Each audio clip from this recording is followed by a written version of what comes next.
జై శ్రీమన్నారాయణ. అస్మద్గురుభ్యో నమ. కరచరణ సరోజే కాంతిమన్నేత్రమీనే శ్రమముషి భుజవీచి వ్యాకులే గాధమార్గే హరిసరసి విగాహ్యాపీయ తేజోజలౌఘం భవమరుపరిఖిన్నః ఖేదమద్య త్యజామి. నేను ఈ సంసారమనడి ఎడారిలో ప్రయాణము చేసి చేసి బడలి నేడి హరిసరస్సును చేరితిని. ఆహా, ఎంత సుందరమీ సరస్సు! ఆ హరికరచరణములే ఇందలి తామరలు శోభావంతములగు నేత్రములే మిలమిలలాడు చేపలు, భుజములే అందు కదలాడు కెరటములు. అది శ్రమలన్నింటినీ హరించును. ఆ రేవులు అవగాహనము చేయుటకు అనుకూలముగా లోతు కలవయుండును. ముకుందమాల ప్రేయర్ 10. భగవద్బంధువులారా, శ్రీమద్భాగవత తత్వదీపిక సప్తమ స్కంధం 8వ పాడ్కాస్ట్లో స్వాగతం. ఇంతవరకు ప్రహ్లాద చరితములో ప్రహ్లాదుడు హిరణ్యకశిపుడి మధ్యలో సంభాషణ, ఆ సంభాషణలో భాగంగా హిరణ్యకశిపుడు ఎక్కడైనా ఉన్నాడా అని చెప్పేసి అడుగుతాడు. ప్రతిచోట ఉన్నాడని చెప్పేసి ఆయన విశ్వాసాన్ని కలిగించినప్పుడు ఈ స్తంభములో ఉన్నాడా అని చెప్పేసి ఆయన పగలగొట్టినప్పుడు ఒక పెద్ద ధ్వని కలుగుతుంది. అంతవరకు మనం తెలుసుకున్నాం. ఆ తర్వాత భాగాన్ని తెలుసుకుందాం. తన భక్తుడకు ప్రహ్లాదుడు భగవంతుడు వ్యాపించి ఉన్నాడని చెప్పిన మాట నిజమని చాటుటకును, అన్ని పదార్థములలో కనపడకుండా భగవానుడు వ్యాపించి ఉండునని చాటి చెప్పుటకును, హిరణ్యకశిపునకు బ్రహ్మ ఇచ్చిన వరము తప్పకుండా చంపుటకు వీలుగనో మృగముగాక మనుష్యుడుగాక అత్యద్భుతమగు రూపముతో నరసింహము ఆ స్తంభమున కనపడెను. హిరణ్యకశిపుడు చూచినాడు. అన్ని వేపులా చూచున్నాడు. ఆశ్చర్యముగా స్తంభమునందు నరసింహమూర్తి వెలికి వచ్చినది. ఆ రూపము చాలా భయంకరమైనది. బంగారు వర్ణము గల నిప్పులు గక్కుచున్న కన్నులు, జూలు ముఖమంతా కప్పినది. భయంకరమైన ఆవులించిన నోరు, తీక్ష్ణమైన కోరలు, కత్తివలే కదలుచున్న నాలిక, ముడువడిన కనుబొమలు, నిలువుగా నిలిచిన చెవులు, కొండగుహవలే వెడద అయిన ముక్కు పుటములు, ఆకాశమును అంటుచున్న శరీరము, మరీ పొడవుగాని మరీ లావుగాని మెడ, విశాలమైన వక్షస్థలము, సన్నని నడుము, చంద్రకిరణముల వలె తెల్లని వెంట్రుకలు, అన్ని వైపులా వ్యాపించిన వాడిగోళ్లతో అంతటా వ్యాపించిన భుజములు అనేకమైన ఆయుధములు దాల్చి ఉన్నవి. రాక్షసులను అందరినీ బెదిరించుచు దరిచేరుటకు శక్యము కాకుండా ఉన్నది ఆ రూపము. దానిని చూచి హిరణ్యకశిపుడు శ్రీహరి మాయావి, అతడే నన్ను చంపుటకు ఈ రూపము స్వీకరించి ఉన్నాడని తలంచి గద చేతపట్టి మిడత అగ్నిలో దూకినట్టు తేజోరూపుడుగా నృసింహునిపై దూకెను. సృష్టికి ముందు సకల జగత్తులయమై తమోరూపము నందిన నాడు ఆ తమస్సును గ్రహించిన తేజస్వరూపమే ఈ నరసింహము. ఆనాడు తమస్సును గ్రహించినట్లే గదలో వచ్చిన హిరణ్యకశిపుని గరుత్మంతుడు పామును ఒడిసిపట్టినట్లు ఒడిసి పట్టుకొనెను. నరసింహుని పట్టు విడుచుకొనుటకు ఇటు నటు చెలించగా పట్టు వదలి హిరణ్యకశిపుడు క్రిందపడెను. అది చూచి దేవతలు స్వామి వీరిని వదిలినాడు, వింత ప్రమాదమని భయపడిరి. హిరణ్యకశిపుడు వెంటనే తన పరాక్రమను సహింపలేక నరసింహుడు తనను జారవిడిచినాడని భావించి కత్తి డాలు పట్టుకొని నరసింహునిపై ఎగిసిపడెను. ఎగిరివచ్చి మీద పడుచున్న ఆ అసురుని పాము ఎలుకను పట్టినట్లు శ్రీ నరసింహమూర్తి చేతితో పట్టుకొని ద్వారముపై కూర్చొని తొడలపై పరుండబెట్టుకొని గోళ్లతో చీల్చివేశెను. పేగులను తీసి హారములుగా ధరించెను. రక్తముతో కేసరములు పూయబడి ఎర్రనయి ఉండెను. నాలికతో ఇటువటు నాకుచుండెను. ఆ రూపము, ఆ ఉద్యమము దుష్ప్రేక్షమై ఉండెను.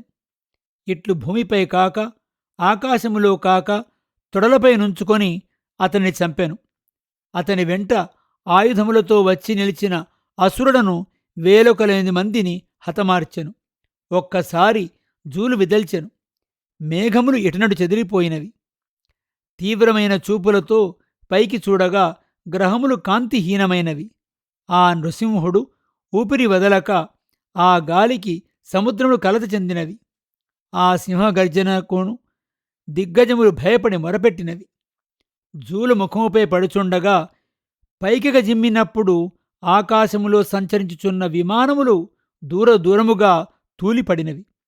దేవతలు దుందుబులు మ్రోగించిరి. గంధర్వ స్త్రీలు నృత్యము చేయుచు గానము చేయసాగిరి. బ్రహ్మ, ఇంద్రుడు, పరమశివుడు, ఋషులు, పితృదేవతలు, కిన్నరులు, సునందాదులు మొదలగు వారందరూ ఆ నరసింహమూర్తిని దర్శించుటకు అంజలి ఘటించి నిలిచి ఉండిరి. వారందరూ ఆ నరసింహమూర్తిని ఈ విధంగా స్తుతించిరి. బ్రహ్మ, అపారమైన శక్తిగల విచిత్రమైన వీర్యముగల అనంతుడవగు సృష్టి స్థితిలయకర్తవగు నీకు నమస్కారము. రుద్రుడు ఇలా అంటున్నారు: భక్తవత్సలా, నీ కోపకాలమే ప్రళయకాలము. ఈ అసురుడు నీ కోపమునకు ఎంత పాటివాడు. వానిని చంపి వాని కుమారుని ప్రేమతో కాపాడితివి. ఇంద్రుడు ఏమంటున్నాడు: పురుషోత్తమా, మా యజ్ఞభాగములన్నీయు ఈ హిరణ్యకశిపుడు అపహరించి మాకు హాని కలిగించినాడు. ఈనాడు మా భాగమును మాకు లభించును. మా హృదయ పద్మము ఇంతకాలము నుండి నిన్ను స్మరించుటకు అవకాశము లేకుండా వీనిచే ఆక్రమింపబడినది. ఈనాడు మరల నీ నివాస స్థానమగు మా హృదయ పద్మము వికసించినది. నరసింహ, నిన్ను సేవింపకోరు వారలకు ముక్తి కూడా బహుమతము కాదు. ఇంద్రుడు పలికెను. ఋషులు పలుకుతున్నారు: ఆదిపురుషా, నీవే మా పరమ తపస్సు. నీ దివ్యతేజ ప్రభావముచే నీయందే లీనమై ఉన్న ఈ జగము నీచేతనే సృజింపబడినది. ఇంతకాలము మా తపస్సులను ఈతడు భంగము చేసినాడు. మరల ఈనాడు నీవు మమ్మలను తపస్సునకు అవకాశం కల్పించి రక్షించితివి. పితరులు అంటున్నారు: మా సంతతి వారు మాకు కల్పించడి శ్రాద్ధములను తిలోదకములను ఇతడే గ్రహించడివాడు. ఈనాడు నీచే వీడు చీల్చి చేయవేయబడినవాడు. ఇంక సకల ధర్మములు రక్షించబడినవి. సిద్ధులు అంటున్నారు: మేము భక్తియోగముచే ఆర్జించిన శక్తులన్నింటినీ ఈతడు తన తపోబలముచే యోగబలముచే కొల్లగొట్టినాడు. ఈతని నీవు నీ గోళ్లతో చీల్చితివి. నృసింహ, నీకు మా నమస్కారములు. ఇట్లే విద్యాధరులు, గంధర్వులు, ప్రజాపతులు మొదలగు వారందరూ నరసింహమూర్తిని స్తుతించిరి. బ్రహ్మరుద్రాదులు ఎవ్వరునూ తీవ్రమగు కోపముతో ఉన్న స్వామిని చేరలేక దూరముగా నిలిచి ఉండిరి. లక్ష్మీదేవి కూడా ఇదివరకెన్నడూనూ వినని చూడని ఆ అద్భుతముగు నరసింహరూపమును చూచి దగ్గర చేరుటకు జంకి దూరముగా ఉండెను. అప్పుడు బ్రహ్మ దగ్గరలో నిలిచిన ప్రహ్లాదుని, బాబూ, నీవే స్వామిని శాంతింపచేయుము. నీ తండ్రిపై కోపించి ఉన్న స్వామి దగ్గరగా చేరి ప్రార్థింపుము అని కోరెను. ప్రహ్లాదుడు పసివాడైనను మహాభాగవతుడు కనుక భయపడక స్వామి దగ్గరకు చేరి నమస్కరించుచు స్వామి పాదసన్నిధిని పడెను. ఆ నరసింహమూర్తి దయాళువై తన పాదసన్నిధిని పడిన ఆ బాలుని పైకి లేవనెత్తి అతని శిరస్సుపై తన హస్తమునుంచెను. ఆ భగవత్ హస్తస్పర్శతో ప్రహ్లాదుని సకల అశుభములు తొలగిపోయెను. ఒక్కసారిగా ఆత్మస్వరూపము, భగవత్స్వరూపము అతనికి సాక్షాత్కరించెను. మనస్సులో మహానందమొందెను. స్వామి పాదపద్మమును మనస్సును నిలిపి పొంగిన భక్తితో హృదయము, నేత్రములు ఆర్ద్రములు కాగా ఏకాగ్రతతో ఇట్లు స్తోత్రము చేయనారంభించెను. ప్రభూ నరసింహ, నేను క్రూర రాక్షస జాతికి చెందినవాడను. నిన్ను స్తోత్రము చేయుటకు నాకు ఏ విధముగానూ అర్హత లేదు. బ్రహ్మాది దేవతలు, సత్వగుణ ప్రధానులకు మునులు కూడా నిన్ను స్తోత్రము చేయజాలరు. నిన్ను సంతుష్టిపరచుటకు ధనము, అందము, తపస్సు, పాండిత్యము, ఇంద్రియ బలము, శారీరక బలము, పౌరుషము, బుద్ధి సమర్థములు కావు. భక్తి లేనిదే ఎంత గొప్పవారైనను నీ హృదయమును ఆకర్షించలేరు. ఒక తిర్యక్ జంతువు గజేంద్రుడు తన భక్తిచే నీ హృదయమును ఆకర్షింపగలిగినది కదా. బ్రాహ్మణునకు 12 ఆత్మగుణములుండవలెను. ధర్మము, సత్యము, దమము, పాండిత్యము, మాత్సర్యము లేకుండుట, తప్పు పనికి సిగ్గుపడుట, ఓరిమి, అసూయ లేకుండుట, దానము, యజ్ఞము, ధైర్యము, వ్రతము. ఈ 12 గుణములు కలవాడైన పద్మనాభ పాదారవింద భక్తి లేనిచో అతనికి భగవదనుగ్రహము లభింపదు. హీనమైన సంస్కారము గల కులములో జన్మించిన వాడైనను భగవాను కొరకే తన మాట, చేత, మనస్సు, ధనము, ప్రాణము వినియోగింపవలెను. ప్రేమతో నిండిన వాడైనచో అతనికి భగవదనుగ్రహం లభించును. భక్తిలేని అహంకారముతో నిండిన బ్రాహ్మణుని కంటే భక్తిగల నీచకులజుడు శ్రేష్ఠుడు. భగవానుని పూజ చేయుట భగవంతుని కొరకు కాదు. అతడు కోరికలన్నీయూ ఈడేరినవాడు, పరిపూర్ణుడు. మనము చేయు ఆరాధనచే కలుగు గౌరవము అతనికి అక్కరలేదు. తనను ఆరాధించు వారిని లోకం ఆరాధించునని వారి ఆరాధనను స్వీకరించును. భగవానునికి ఆరాధన చేయుట అద్దములో అందముగా కనపడుటకు తన ముఖమును తాను అలంకరించుకొనుటయే గాని అద్దములో కనపడు రూపమునకు అలంకారము కాదు గదా. భగవదారాధనము ఆరాధించిన వారికి గౌరవమును కలిగించును. భగవంతుని నమస్కరించుచు వారిని లోకము నమస్కరించును.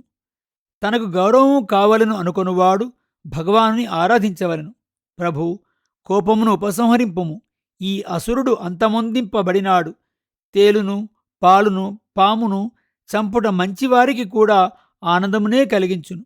వానిచే బాధపడు ఇతరులు సుఖముగా ఉందురు. ఈ భీకరమగు నరసింహరూపమును అభయము కలుగుటకు లోకమంతయు స్మరింతురు. ప్రభూ, అతి భయంకరములగు నీ ముఖము, జిహ్వా, నేత్రములు, కనుబొమలు, కోరలు, హారములుగా వేసుకున్న ప్రేగులు, రక్తసిక్తమైన జూలు, దిగ్గజములను కూడా కంపింపజేసిన నీ గర్జనము, శత్రువును చీల్చిన నఖములు నాకు భయమును కల్పించుటలేదు. ఈ సంసార చక్రము అంతకన్నా భయంకరముగానున్నది. కర్మలచే బంధింపబడి దుస్సహమగు, తీవ్రమగు, మోహజనకమగు సంసారములో పొందుచున్న భయము వర్ణించుటకు అలవి కానిది. ప్రభు, దీని నుండి విడిపించుటకు ఉపాయము నీ పాద సన్నిధి. దాన్ని చేరునట్లు నీవు నన్ను ఎప్పుడు పిలుచుకొందువు? హే నృసింహ, నీవు ఉపేక్షించిన నాడు బాలునకు రక్షకులు తల్లిదండ్రులు కారు. రోగపీడితునకు ఔషధము శరణము కాదు. సముద్రములో మునుగుచున్న వానిని నీవు అపేక్షించినచో నావ రక్షకము కాదు. ఈ జగమునందు భిన్న భిన్న స్వభావములు గలవిగా కనిపించు పదార్థములన్నీయు నీ చేతనే, నీ అందే, నీ వలననే, నీకై చెందినవై, నీ కొరకే, నీవే అయి ఉన్నవి. నీవు లోపల వ్యాపించి నియమించని వస్తువేదియూ లేదు.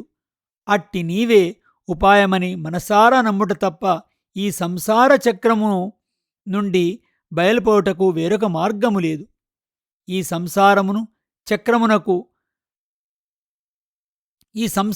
చక్రమునకు మధ్య నాభి మనసు అనాది అయిన భగవంతుని మాయాశక్తి కర్మేంద్రియ జ్ఞానేంద్రియ వ్యాపారములను ఈ మధ్యనున్న మనసు అనడి నాభికి ఆకుల వలె అతికినది.